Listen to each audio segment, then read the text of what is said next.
testimony of that right there. But we want to get some reaction now from the meteorologist in charge from the National Weather Service in Birmingham. Yes, and Kalee is actually standing by with Jim Stefkovich right now. Kalee? Thank you, guys. Yeah, I'm here with Jim Stefkovich with the National Weather Service, and it is so wonderful to have you out here today. I know this has been a whirlwind of a year for everyone in this entire state, and it's impacted people differently. And us as meteorologists, we've learned a lot through this process, and it has affected us. What have you guys at the National Weather Service learned over the last year? Well, we have to redouble our efforts, and we're doing that. You all are doing that. We at the Weather Service are doing that, and educating folks, getting them prepared, having plans in place, and doing the right things. A lot of people did the right things and unfortunately were injured or killed.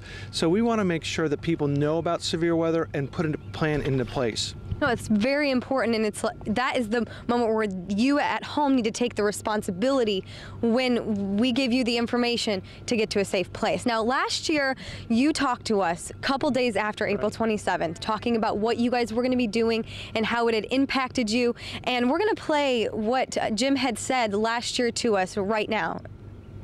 Unfortunately, in my 30-year career, I've seen a number of violent tornadoes. I worked in Texas for a number of years and have seen them all across the southeast.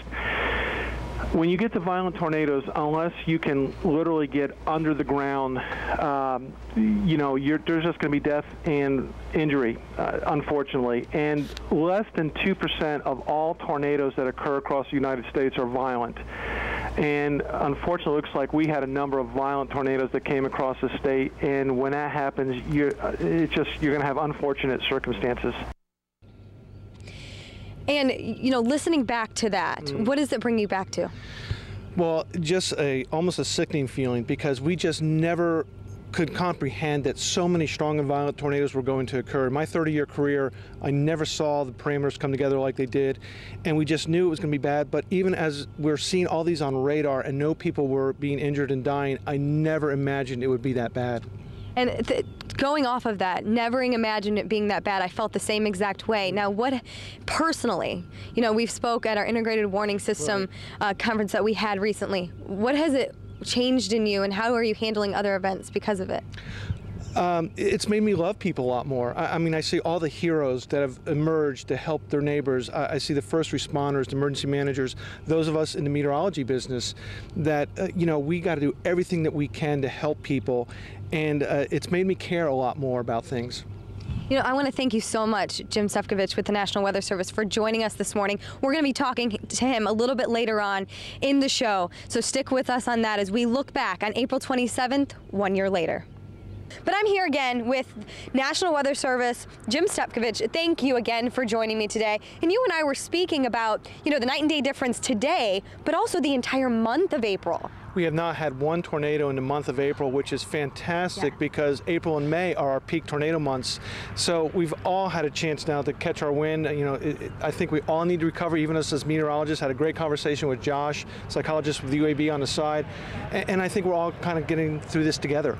And it's nice. It's nice to take a breath, all of us to be given a year to be able to clean up. Now, we do have, we need that rainfall, though. And me and you were talking that now drought is a concern. Well, actually, April and May are also one of our peak months getting rainfall with these storms. Unfortunately, they're typically severe. So what that means is we're now actually starting to go into drought conditions over much of the state, especially the southern half. So we do need the rain. We just don't need the severe weather.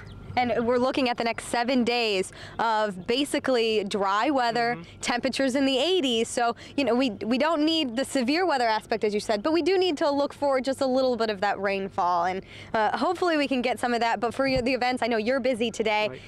Just tell me how it feels to have such a great forecast for today. Well, it's wonderful. Again, this is such a big day for everyone, and we just want to be a part of it. We want to help people and be there to talk with folks and just let them know what's coming and continue to educate them together.